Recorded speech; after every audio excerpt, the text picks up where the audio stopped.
Good evening and welcome to the Commemorative Air Force Warbird Tube webinar for this evening. I'm your host, Steve Buss, and we're glad that you can join us tonight. This webinar series is made possible by the Commemorative Air Force, and you can support the CAF through your membership or donations. For details on how you can further CAF's mission to educate, inspire, and honor, please visit our website at commemorativeairforce.org. Now, as you enjoyed tonight's presentation, if you have some questions that come to mind, just type them into the chat box, or if you're looking on one of the other social media platforms watching tonight, just type those in the comment section, and Leah Block in Houston will relay them to me, and I'll relay them to our guests, and we'll get your questions answered. If we don't answer them within the presentation, we save time at the end to make sure we've got time to clean up all those questions. So joining me right now for tonight is Al Benzing, the executive officer of the B-29 B-24 squadron and one of the pilots of the B-24 Diamond Lil, and Conley Kelly, who's the squadron's newsletter editor, and I'm going to call him historian at large. So, gentlemen, welcome to the webinar for tonight. Let's talk about Diamond Lil. Okay. All right. Well, thank you, Steve. I'm going to kick things off. Good evening, everybody. I've prepared some notes about the B-24 and the history of the B-24, and I'll lead a little bit of Diamond Lil's early history, and then Al's going to take over. So the B-24 was a result of the Army Air Corps wanting a 4-engine bomber that could reach 300 miles per hour top speed, range of 3,000 miles, service ceiling of 35,000, and a max payload of 8,000 bombs. Those were the desirables. And deeply involved in the project was a designer named David R. Davis. And he is credited with the famous Davis wing design that's very distinctive on the B-24. I read it was inspired by a falling drop of water. If you look at it, you can almost see that. The original, the airfoil wind tunnel test at Caltech on this new wing design measured 102% efficiency, which was 2% more than theoretically possible. So quite interesting. And then the Consolidated folks who built the B-24 originally built a flying boat called Model 31, which was the first to test to have the high wing design that you see on the B-24 and twin vertical tail rudders. So ultimately, the B-24 was designed and made on December 26th, 1939. The XB-24 made its first test flight. And as you may know from looking at information here, we may have gone a little higher than the numbers there, Al. It says 19,000, but by the end of the war, the B-24 was the most produced Allied aircraft in World War II. According to notes that you saw for the webinar, about 18,482 were built by the end of the war. It was the first bomber built with a nose wheel versus a tail wheel. The engine and cells were very much like the sister to this aircraft that was built originally in San Diego, the PPY Catalina. The long range and heavy bomb loads were made possible by the Davis wing design. And this design ended up being only used on the B-24 Liberator. But it was also a very challenging airfoil to fly the plane. It was it very much tested the Liberator pilots. In fact, they often were the big burly guys because they had to really fight to keep this plane in the air, but Al will tell you more about the flight characteristics later. But the design was good and it met the desirables for it, but there were some flaws. For instance, it was more dangerous during crash landings. If you have some rivalries between the B-17 and the B-24. The B-24 did have a longer wingspan, about 110 feet versus a B-17 at 103 feet. Its entire wing was a fuel tank. It had roll-up bomb bay doors, which was a way to eliminate drag that you'd have on bomb bay doors that open outward on the aircraft. The engines were Pratt & Whitney R1830s and all had 1,200 horsepower, so it could fly faster and higher than a B-17. Its max range was 2,500 miles, but that could be extended with extra fuel tanks mounted in the forward bomb bays. And contrary to popular belief, the B-24 was not the box that the B-17 came in. The XB-24 was the prototype and precursor to an amazing number of models and variants built in the next 5 years, including ultimately the PB4Y2 Privateer and the B-32 Dominator. The nose is shorter on the earlier models, and the round engine nacelles were more characteristic of the early B-24s, such as Diamond Lils. Later, they were oval shaped to allow for turbochargers and an oil cooler. The first 6 production Liberators were designated LB-30As and relinquished to the British under a French contract. They were delivered to RAF crews in Montreal and designed to the Ferry Command as long-range transports. Later B-24A models were used to fly Roosevelt cabinet members on diplomatic missions, and Prime Minister Winston Churchill used a B-24 as his private aircraft. It was called Commando. American World War II production of everything needed for the war machine was nothing short of amazing. No better example is the production rate of the B-24 Liberator. With manufacturing on this scale possible in the United States, victory in World War II was never in doubt. The B-24s were built at 5 plants by 4 separate aircraft companies. Next slide. 2 character designators indicate the plant where each aircraft was built, including San Diego and Fort Worth was consolidated, and that's where Lil was built. And then Dallas and North American, also famous for P-51 construction. Tulsa with Douglas Aircraft and built DC-3s and C-47s in addition. And I remember going on a trip up there and seeing the Tulsa American, which is a very famous B-24 that they tell stories about. Of course, Willow Run near Detroit was Ford. And then Ford did have a history with aviation with the tri-motor, but what really worked for Ford was the assembly line production model, which was mastered with automobiles and used to build a B-24. At Willow Run near Detroit, the world's largest building under one roof existed at wartime. Ford built 8,685 B-24s at this plant. At its peak, 42,000 employees worked there, and a B-24 came off the line every 55 minutes. So who built these planes at Willow Run? Well, the first female to serve in a presidential cabinet, Frances Perkins, was the Secretary of Labor. She believed women could serve the war effort and get a foothold in non-traditional jobs if they could enter the civilian workforce in greater numbers. She wanted women to fill the jobs men left behind. Initially, Henry Ford, on principle, didn't want to hire women to work in the plant, but he relented to meet military demands. Eventually, a third of Willow Run's workforce became the famous Rosie the Riveter. And you can see a picture here on the slide of one of our squadron members, who's a living history Rosie that travels with us occasionally. The normal B-24 crew was 10 men, 4 officers, and 6 enlisted men. Pilot, co-pilot, navigator, and bombardier were the officer positions. Among the enlisted men, you had the flight engineer, the radio operator, and they were usually technical sergeants, and the rest were staff sergeants. The enlisted men were sergeant or above because POWs in Germany would be treated much better as sergeants than lower rank crews and soldiers.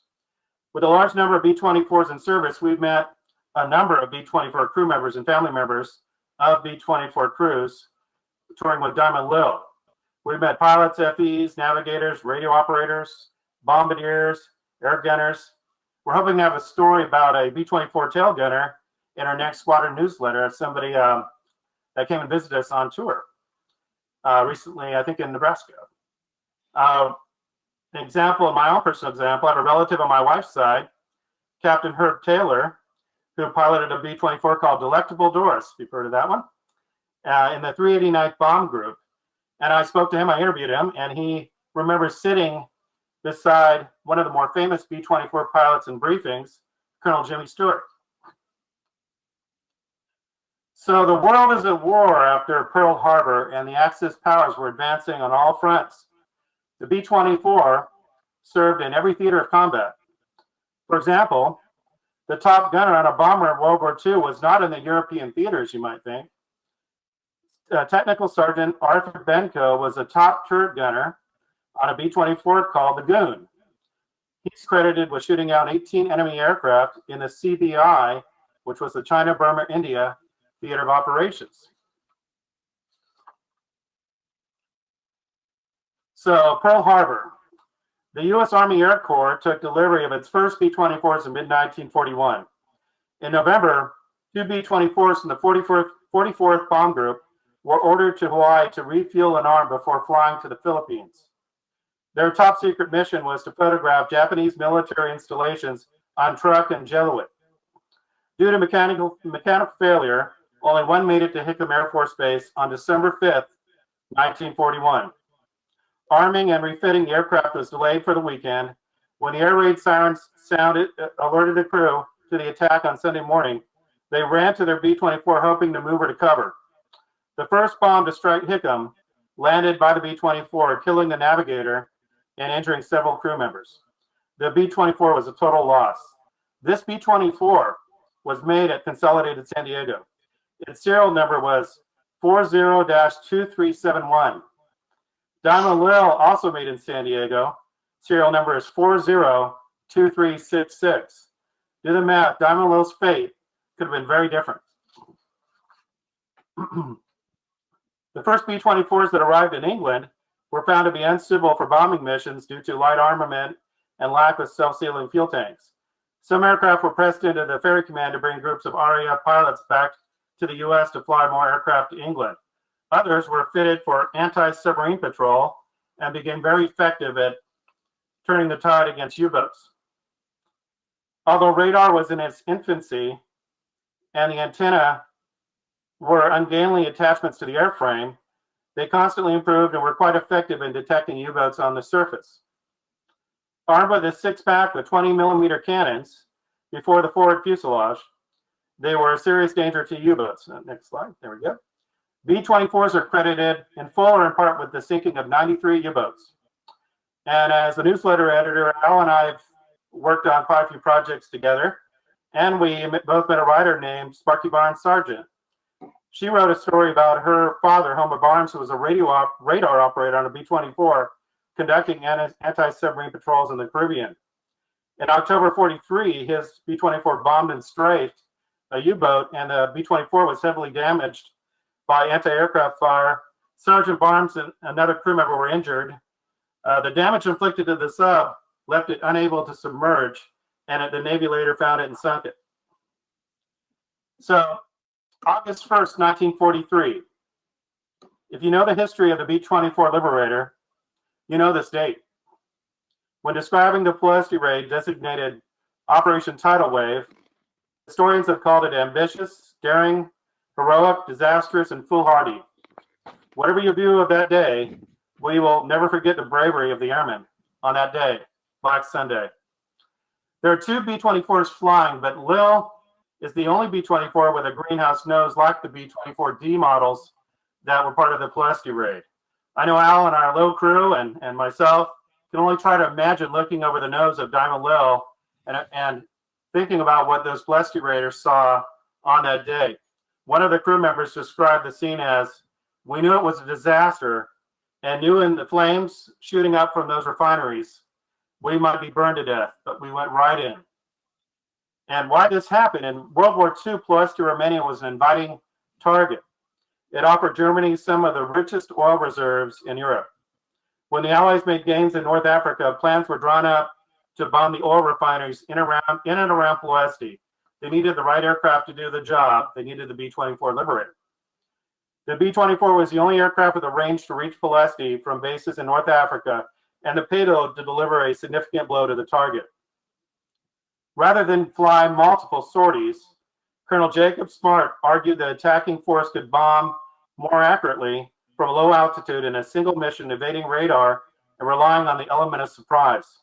5 bomb groups were assembled in Benghazi, Libya, and roughly 200 aircraft. Losses were estimated to be 30%. When low-level practice got underway, British gunners claimed they could easily shoot down the lumbering Liberators. Not much was known about the defenses in Pulaski. Rumors circulated that the Romanian gunners were untrained and would scatter the bomb shelters. On August 1st, 178 Liberators carrying 1,700 men took off from their base over the Mediterranean and a 1,200-mile trip to Pulaski. Their planes were fitted with extra fuel tanks and up to 4,500 pounds in bombs. Approaching the target, the lead bomb group turned at the wrong IP. Realizing the mistake, they corrected, but it caused formations of B-24s approaching from different directions and off schedule. The Pulaski defenders were alerted by spotters and radar of the impending attack.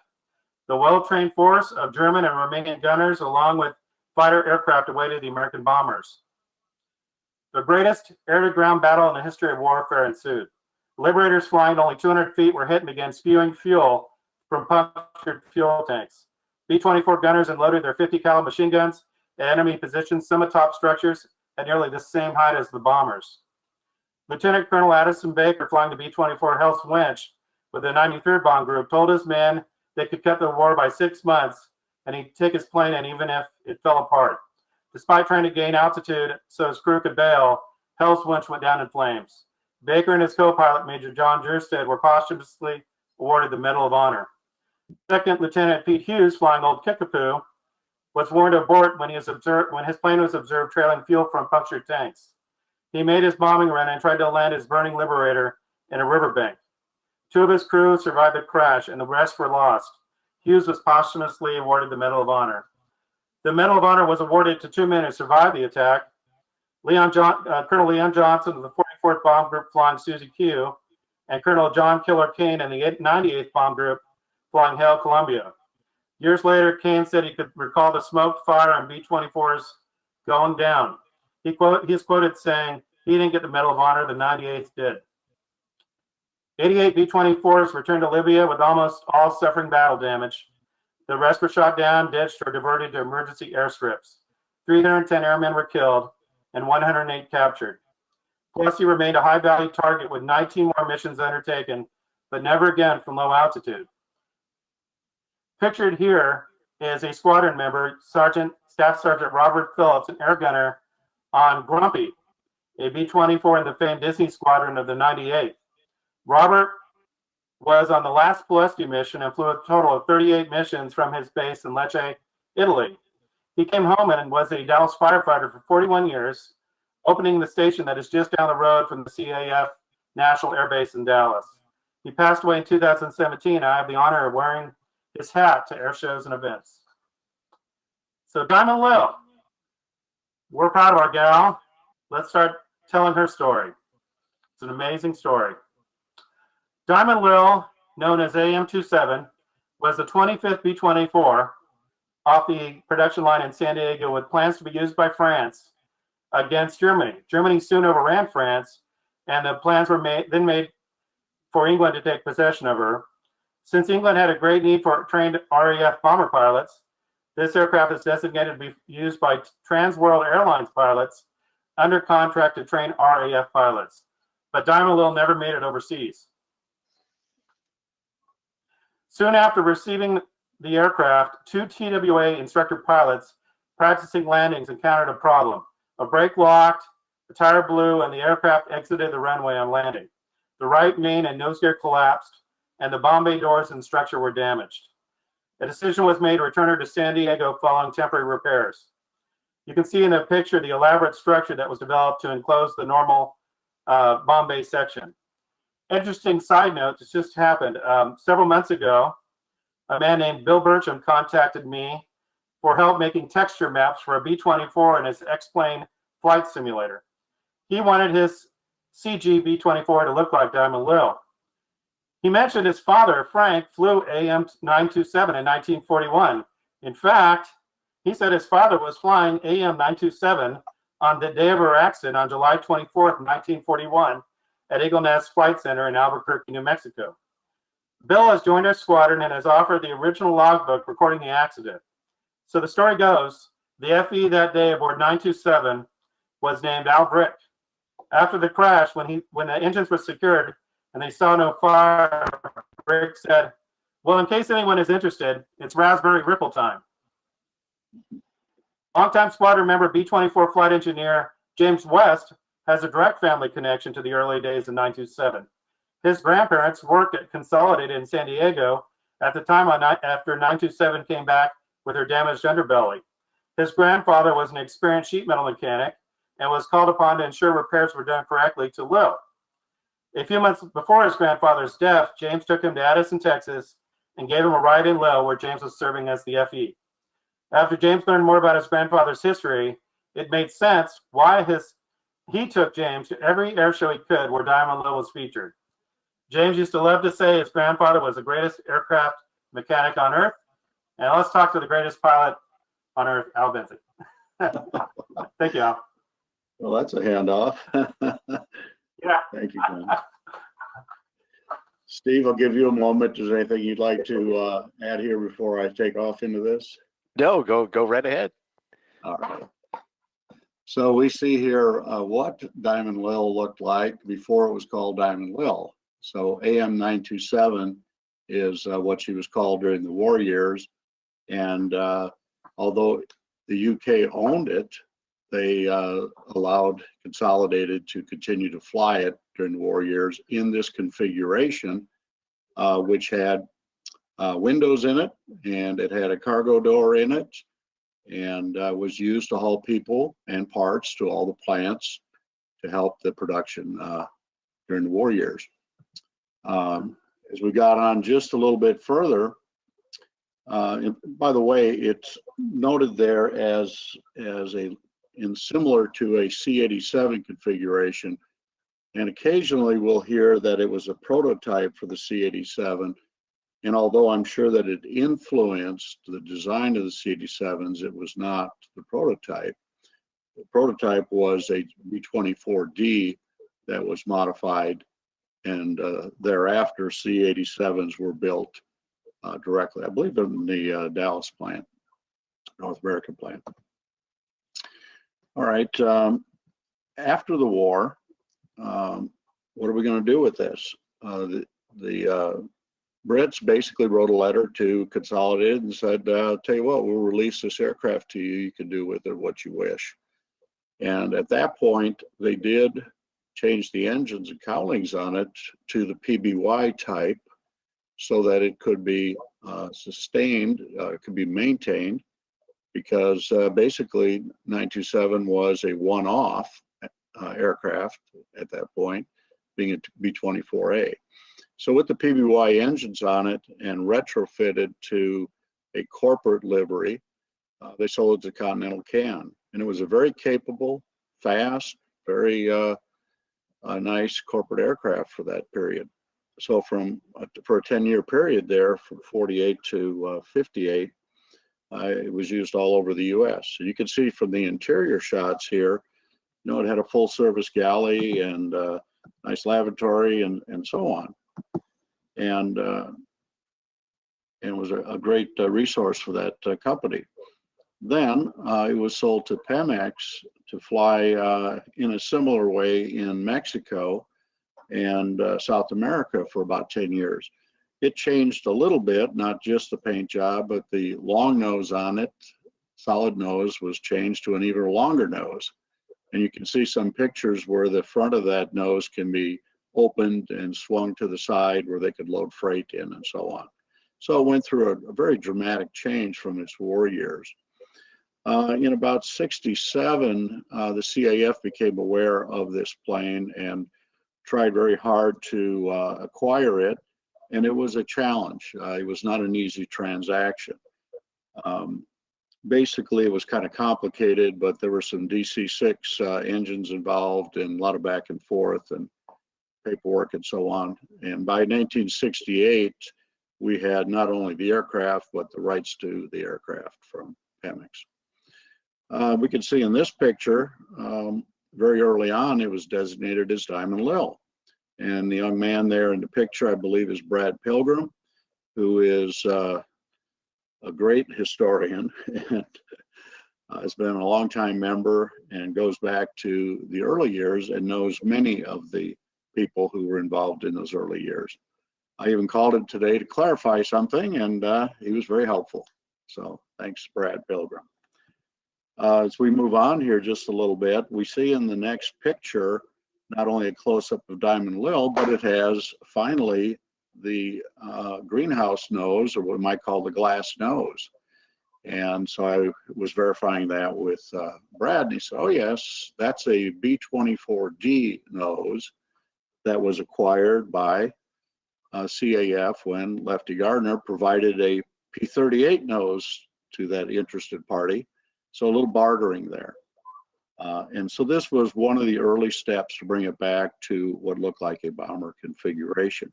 But if you look closely at the picture in the bottom right, you'll see it has the cargo door open on the back. So it is only partway on its journey to become a B-24A once again. In the next slide, we see mention here that Diamond Lil went to the UK 1992. And Ray Crottinger was one of the pilots on this. And in recent days, while I was out on tour, I became aware of another crew member who went on, and his daughter brought me a picture, and his name was Henry Brand. And so I'd never seen this picture with the hats off and everything, so it was great to get this. And it was just kind of out of the blue that she stopped to see me, and I don't remember now if it was Sioux Falls or Lincoln or where, but up in the Midwest, she came by and gave a copy of this picture to me. And there were a few people in our group that knew a few people that knew Henry Brand. So it was great to make that connection. The trip to the UK was interesting. Bombers were all over East Anglia, the B-24 bombers, as well as the 17s during the war. So there was always a pull to get it over there. And so in 92, it went over. You can see from the picture, it still has the windows on the side. That's from the previous picture, excuse me. But it still had the windows on the side. It didn't have any turret on it. It didn't have a gun turret in the back. But with the paint job and the glass nose, it resembled the B-24 that it was originally. The flight across the Atlantic was done many, many times during the war, but there were also a lot of aircraft lost. So it was not just a simple matter. And when they flew this over, it was an arduous trip. They did lose an engine on the way into Iceland, had to sit in Iceland and wait for another engine to be brought out and changed. They flew it on to England, and during some portion of the time there, they had to replace another engine. And by the time they were done with their tour, they were out of patience, clean clothes, and about everything else, money, and ready to come home. So it was a long trip. We're giving some thought to maybe going back again, but we've got a lot of planning to do before we get there. Stand by for that. So when I came on board in 2011, we see that Diamond Lil was not called Diamond Lil any longer. It was called Old 927. Gary Austin, who was a very talented crew chief, had done a lot of work to get Lil back to its bomber configuration. The bomb bay doors are not in. We have the doors, we just have not put them on. It would be a very tremendous effort and maybe contrary to our purposes. But they did have the guns on the side, they had the guns in the belly and the bomb bay installed and tail gun. But the livery now, or the painting on it, was old 927. It was interesting because when I did my first checkout in 2011, I do remember the air boss saying, "This will always be Diamond Lil to me." And I didn't know how much of a groundswell there would be for that. But within a year or so after that, so it had this livery from 07 to 2011. But in 2012, Gary Velasco did a fantastic job of painting this beautiful rendition of Diamond Lil. And so I've been very proud to fly this aircraft all around the country since then on tours, along with other pilots. I'm not the only B-24 pilot. So at the time this was unveiled, on the other side of the aircraft, we have a really great looking neutrality flag that our crew chief, Rick Garvis, did. And I was not really familiar with it until that time. And these aircraft, as you can see on the picture on the left, if you look closely at the top of the aircraft, it also had a neutrality flag up there. Ours doesn't, but you can see that they were there to mark this as a non-combatant We were not in the war when these aircraft were first brought overseas. But when the war came, the flags were painted over and we were engaged. All right, but this is how it would have looked if it went across the Atlantic. Some other insignia on here: Air Transport Command, because the first few aircraft that went over were actually used in a ferry command. They would pilots would fly aircraft over to England in order to get back efficiently without sitting in a boat for a week or two. They would get on board these B-24s and fly back. So we're out of that insignia. And also, versions of this flew over the hump. The C-109 version was a fueler conversion. It was D models that were converted to haul fuel. So in a way, they were transporting as well. Now the WASP, of course, is pictured here, and they flew this along with many other aircraft from the factories out to the ports where they were further flown overseas by other pilots. All right, so a little bit about what is a B-24 about. Con mentioned this a little bit. It's a fairly large aircraft.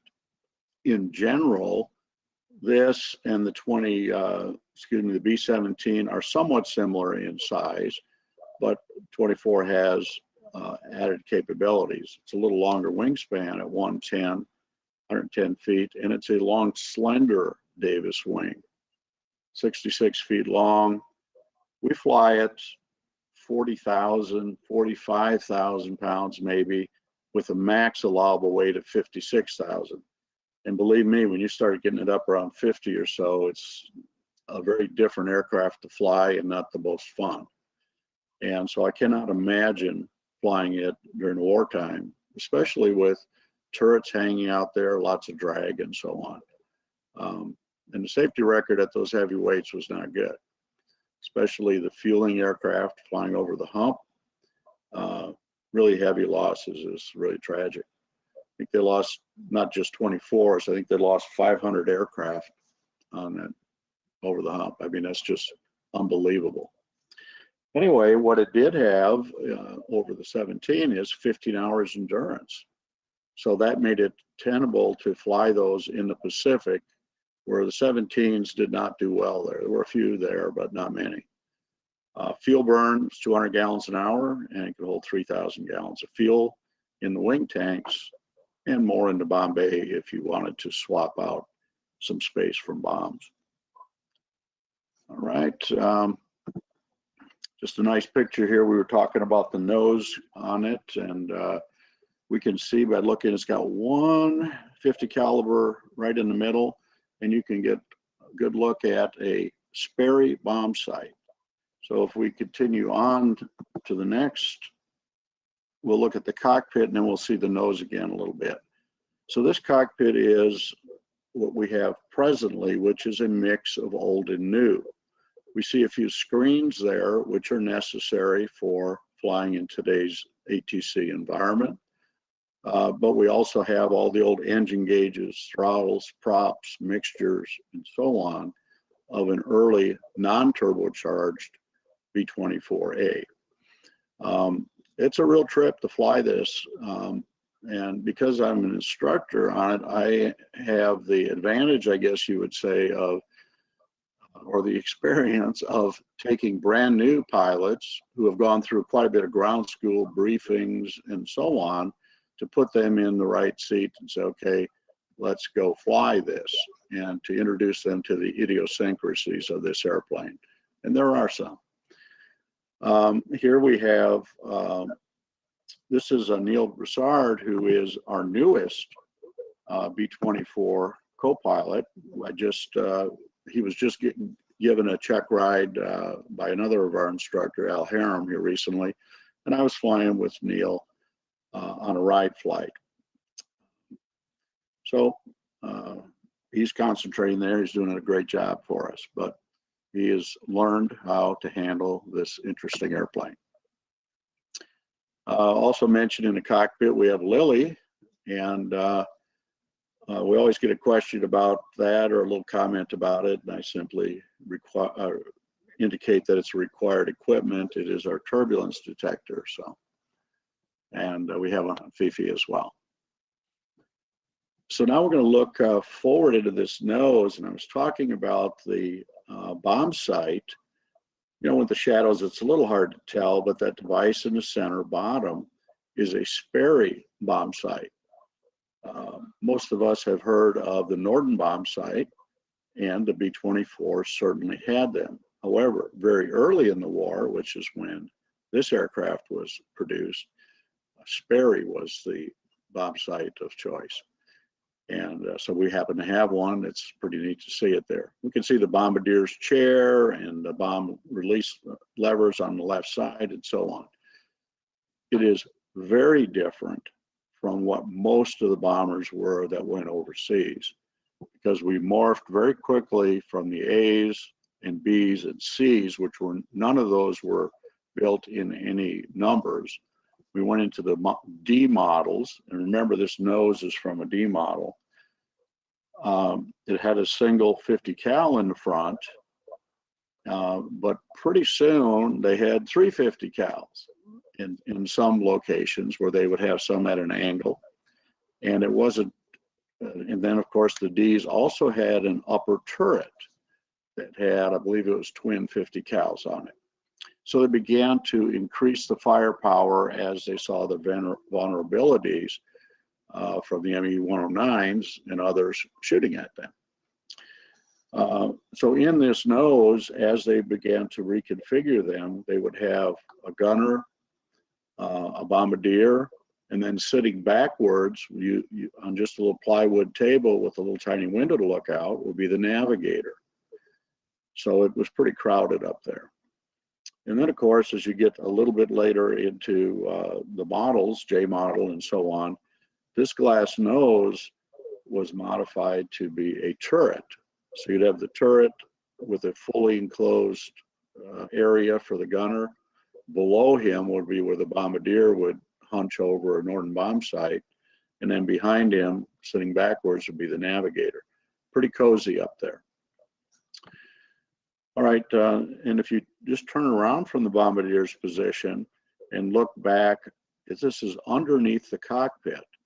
And it is the area for the nose gear, fire extinguishers, batteries, and many other things, including an APU or a putt-putt. So it can be pretty busy down there. And of course, when the nose gear is retracted, it fills up that empty space. Because there's no safe way to get in and out of the nose, if you were to have a nose gear collapse, typically there would not be anybody in the nose for takeoff and landing. Instead, they would crawl along the very edge here next to the fire extinguishers to get up front after they took off. All right, let's see. As we move further back behind the cockpit, we're looking at the bomb bay. This is actually a view from the back, and we see the bomb bay racks. This is similar to what it would have been. However, we have spaced them wider, so you actually have a walkway that's usable. In the original aircraft, that was only 7 or 8 inches wide at the bottom. And we see one set of racks on each side. There's actually 2 sets in the aircraft. Approximately where the photographer is standing is another set. So you had some versatility on what you could put on those bomb racks by having 2 bomb bays.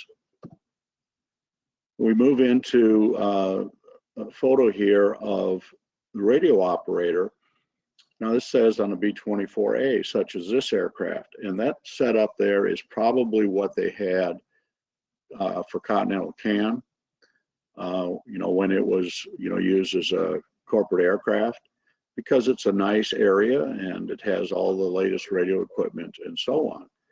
In the bombers, I should say in the bombers, in the Ds and later, this radio operator was relegated to a small little cubby hole behind the co-pilot, actually tucked in behind or next to the top turret. So there was very little space. He didn't have a nice compartment like this. On the next slide, we see a picture that looks a bit sparse, but this is what we have in our aircraft presently. So this was the radio compartment, and it has a radio of that period and a table and so on, and a bench. And for our passenger flights, we do allow a couple of passengers to be up on this seat. Now we continue looking toward the back. Similar to B-17, you had gunners who would be standing in open windows. So you're up in the 20,000 range, standing there. It is very, very cold. These are, lined suits, and they're heated, but they're, in real life, nothing works the way it should. If you get a short on one wire, you're going to have frostbite on your foot or your fingers or whatever. You've got to have an oxygen mask on, and of course that's moist and it freezes, or your line may get tangled, or you may get shrapnel that shreds your oxygen line. So it's a very, very challenging environment. And with the gun out there in a 200-mile-an-hour slipstream, you're doing all you can just to hang on to it. So, then the idea is you've got to be able to find an enemy and shoot it, and shoot at it. And it can be very difficult to do given the speed differences. You get a fighter going roaring by. So a very challenging environment. In the next slide, we see a belly gunner. We call it the tunnel gun, and he's sitting on the floor. And he has a 50 caliber stuck through a hole or a grommet so he can move it about, but his only visibility is these little side windows and looking down, straight down through this plexiglass. So if a fighter is going zoom, your opportunity to shoot it is very, very limited. But in order to improve that, they had to go to a bottom turret or a belly turret. It was somewhat further forward due to the weight. And yes, it was more effective, but it was also more drag, somewhat more dangerous for the gunner. And so it had a real penalty when you did have that belly gun turret. If you look further back in the aircraft, we see the tail gun position. Now, we have the advantage of showing a very unique view of this because it basically is one 50 cal sitting on a little tripod with a sling that you put your butt in and sit. This was not effective. A single gun, and it was one of the first modifications that was done out in the field was to put an aft turret in that had twin 50s and were electrically operated, that you get some good movement out of it and so on. So this view that we have right now shows the wide open window simply with a gun hanging out. So guess who was the target as well? So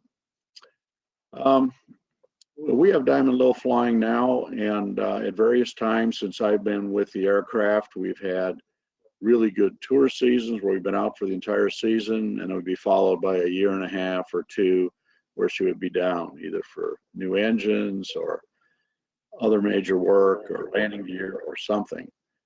And so when we have her up and running well, we're very pleased about that, and that's the case right now. We have this airplane with Fifi in Denver at the present time. I just came back from 3 weeks out on tour. I was flying Diamond Lil for a couple of those weeks, running beautifully. And as we can see here from the bullet points, our mission is to honor, inspire, and educate and fly. And remember those who flew these missions. And over the years, there are fewer and fewer of the veterans that are able to come out, but there still are some. So, it's been a blessing to me to be at this era where we still have people who actually flew missions on these aircraft that come out. And I was somewhat concerned about family members not remembering and kind of giving up on the, remembering their father or grandfather. But in the last year or so, I've seen many come out with memorabilia, logbooks, and so on, and very interested in flying on an aircraft that their father or grandfather flew. And that is what really adds inspiration to those of us who volunteer. As you can see, volunteers out here on tour, we're all volunteers except just one or two of our mechanics and admin. In the bottom picture, along with myself, there are 4 interns that we had. I think it was 2019. These were from Southern Illinois University aviation program. And these guys and gal, have proceeded along the aviation career path. And it's just great to see, have those people come out with us and then excel. Off to the left is a picture where the engines were being changed a couple of years ago. And our senior crew chief, Rick, is there working and supervising. A lot of talent there with our crew chiefs, Rick and Ben, and our volunteers. They do a tremendous job in keeping these aircraft flying beautifully. When we're out on tour, we talk about the crowds and so forth a little bit. We have some A-frames that we put the story of Lil on, and she has a unique history that we've been talking about here. And so that's of interest to the people. And then the banner itself, there's a lot of pride in what Conley did there on the graphics and what we were able to do to tell the story of the B-24 from development to production and missions and Ploesti, and then the crew stories. So it's just fabulous. And so we've had this banner now for, I don't know, 6 years maybe, something like that. And we attach it to the side of the aircraft during the time we're doing tours. And it has turned out to be far better than I ever expected. I mean, it holds up so well, and it is of such interest to people. So glad we did it. And it really does help us. Some more of the history of, as Con said, who built these airplanes? Well, 1/3 of the workforce were women. We had the opportunity to visit Willow Run about 5 years ago, I think it was, maybe a little longer ago. And we hosted a bunch of the Rosies. And our Rosie down in the bottom right came with us and worked with these gals, and they signed our aircraft. So when we repainted the inside of the aircraft, we made sure we didn't paint over those panels.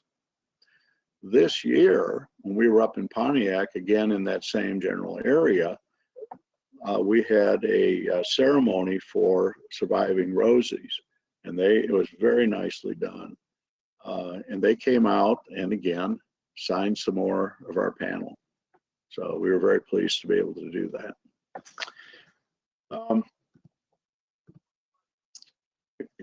Other people that we connect with, I mean, it's so fulfilling to see this. So the gentleman there in the blue shirt, his name is Terry Hine. He is connected with a project to sculpt, basically, stainless steel models of aircraft. He's done it for the Air Force. He's done it for a memorial for B-24 hot stuff in Iceland, where I first met him. He's a blacksmith by trade. He's not an artist, but when you see his work, he's an artist.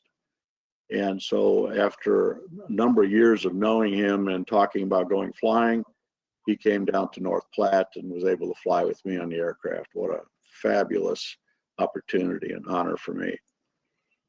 And there were some others, like in Sioux Falls and in Rochester, there were some other family connections to the aircraft. So you run into these time and again, and what an inspiration. Con had mentioned the gentleman who flew the aircraft when it had the accident and his son, and he's in Colorado Springs. So I'm going to meet him next Monday, and he's going to give me some of the logbook pages or copies of them from his dad's flight. So what an opportunity.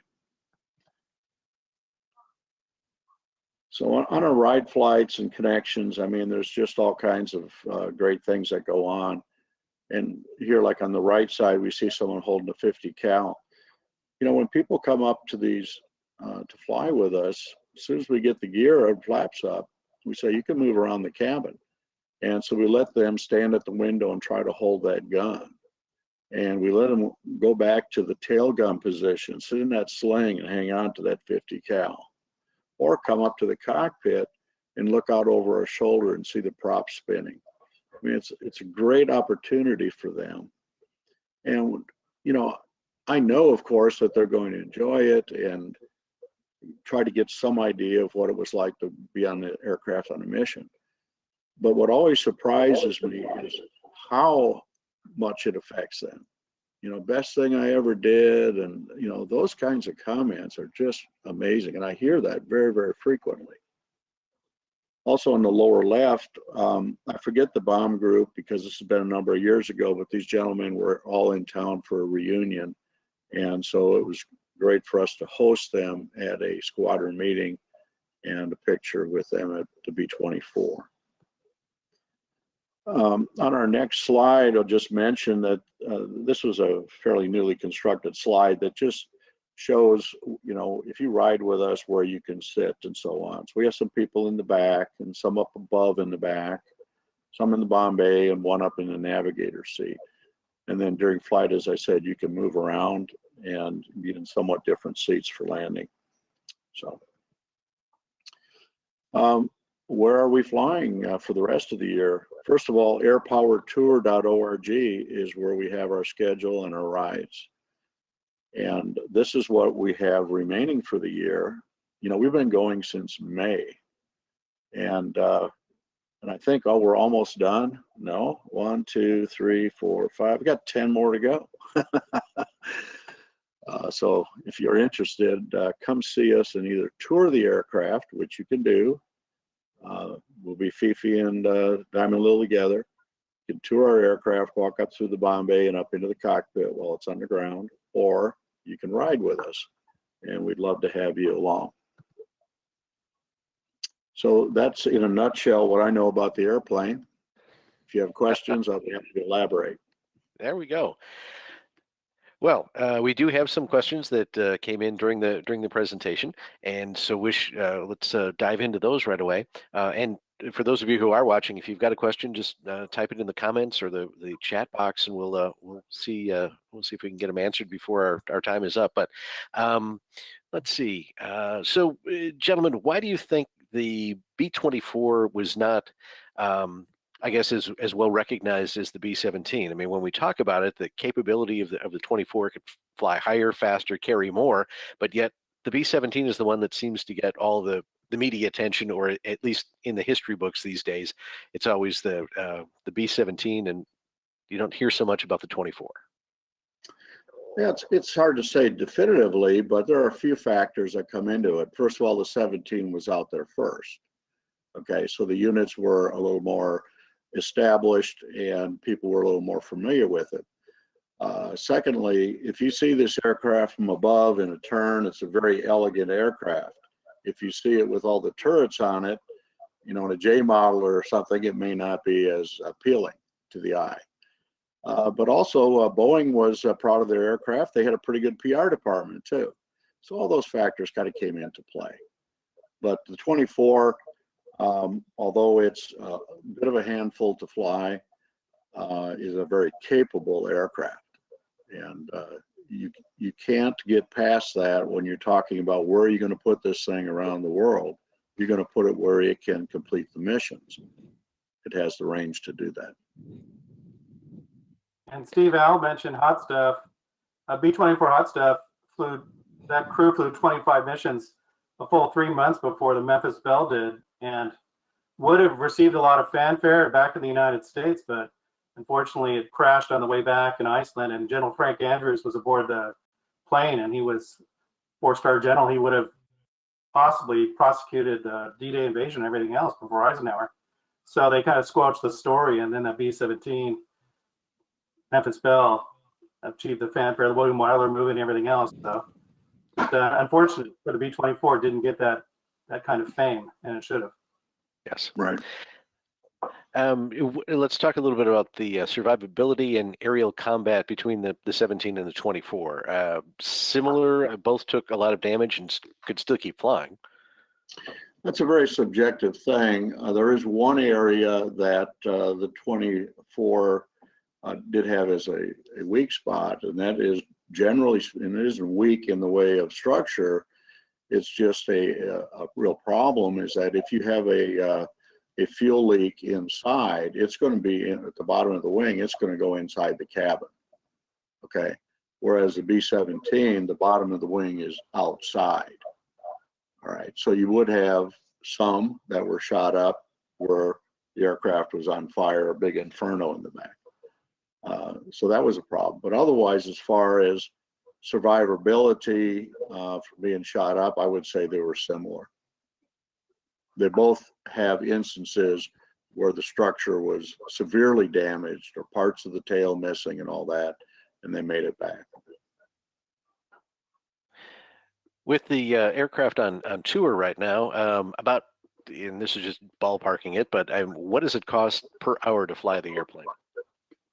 You know, we ballpark it, say the B-24, maybe 5,000 an hour.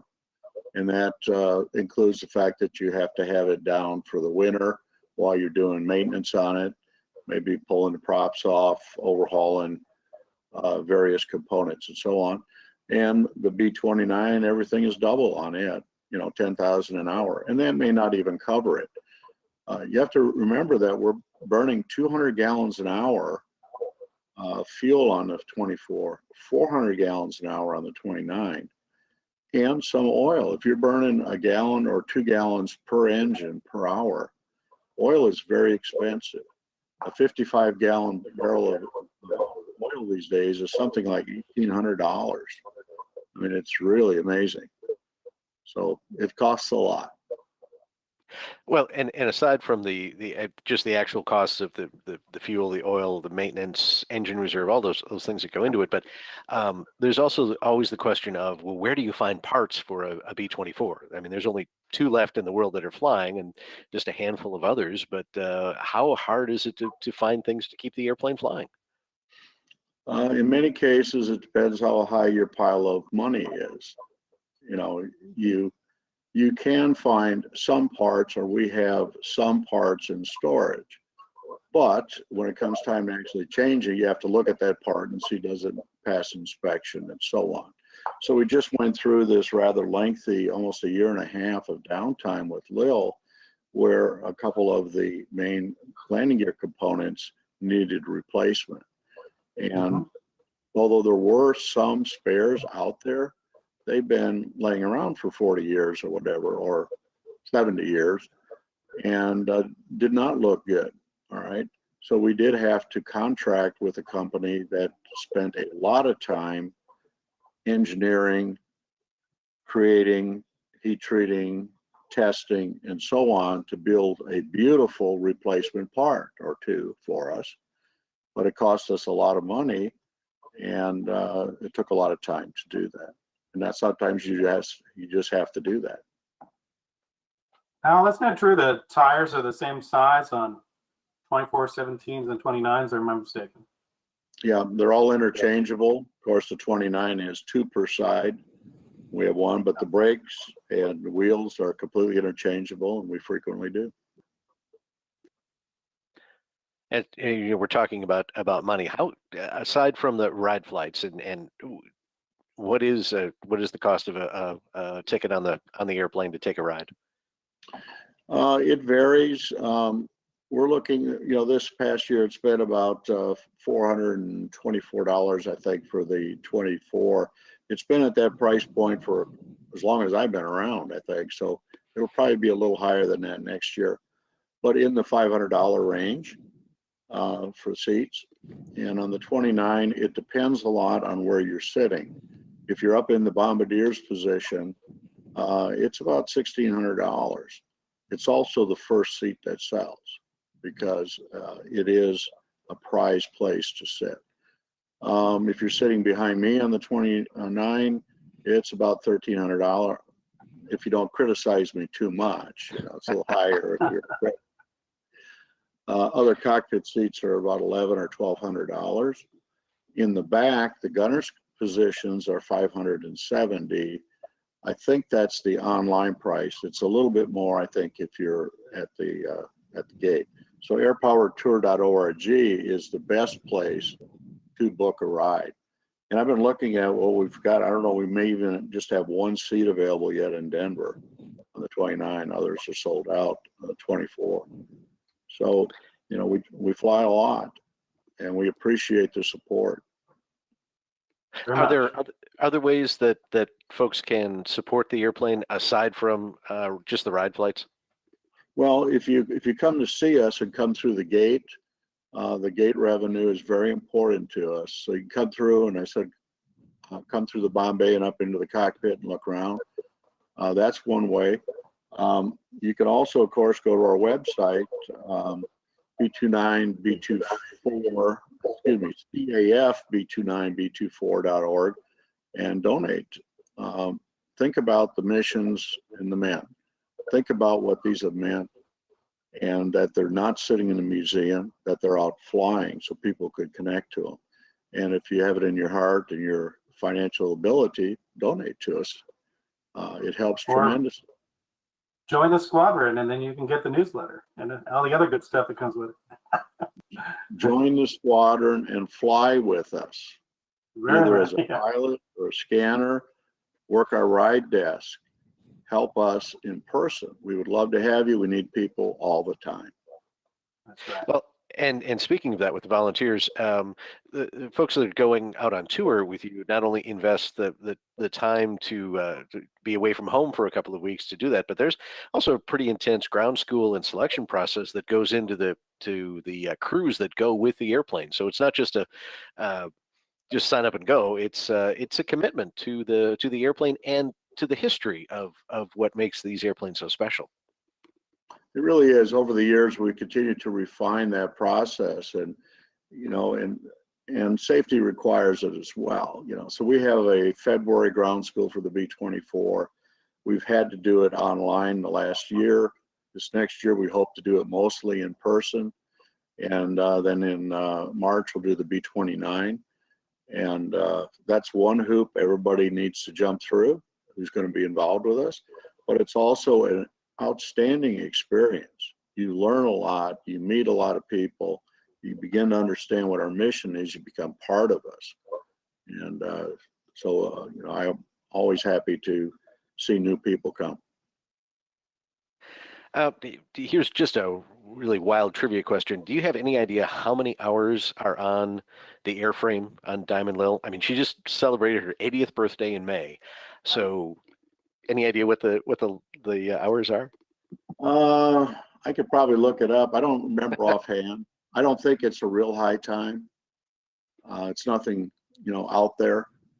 I've got a copy of the logbook somewhere, but I didn't know in advance, so I don't have it looked up. But yeah, it was a question that just popped into my head because it was triggered by the next question, which was, Al, how many hours do you have flying Diamond Lil?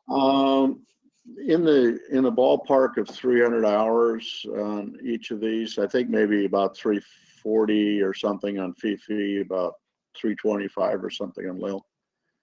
All right.